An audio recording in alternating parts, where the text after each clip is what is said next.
Jat regiment 97 साल के सूबेदार साहब, वहां पर यूनिट ने आके इनका बर्थडे सेलिब्रेट किया और एक बड़ी शख्सियत है।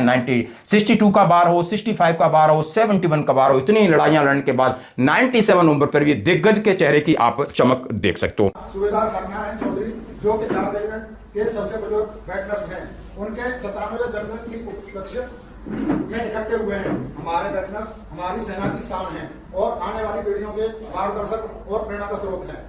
मैं कर्नल आपकी जाट रेजिमेंट और समस्त जाट परिवार की तरफ से सूबेदार हरनारायण चौधरी साहब को उनके 97वें जन्मदिन की हार्दिक शुभकामनाएं और बधाई देता हूँ। साहब का जन्म 9 अप्रैल 1929 को गांव आलका में हुआ था।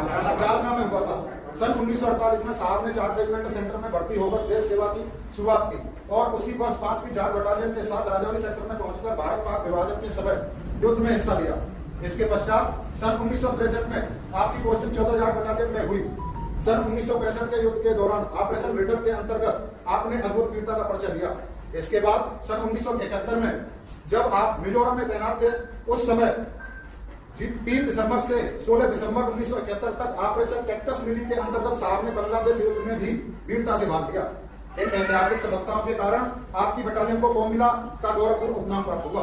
सूबेदार हरनारायण चौधरी साहब के सेवा और जज्बा आने वाली पीढ़ियों के लिए एक प्रेरणा का स्तंभ है। सन 1976 में आप सैन्य सेवा से सेवानिवृत्त हुए, लेकिन आपका जज्बा, अनुशासन और देशभक्ति आज भी हम सभी के दिलों में जीवित है। आज आपके 97वें जन्मदिन के इस अवसर पर हम आपके साथ सभी भूतपूर्व सैनिकों द्वारा दी हुई सेवाओं, त्याग और बलिदान को नमन करते हैं। ईश्वर से प्रार्थना है कि आप सभी को दीर्घायु, उत्तम स्वास्थ्य और सुख समृद्धि प्रदान करें। आप हमारे लिए गर्व हैं, प्रेरणा हैं और सदैव रहेंगे। साथ आपको एक बार फिर से जाट रेजिमेंट परिवार की तरफ से जन्मदिन की हार्दिक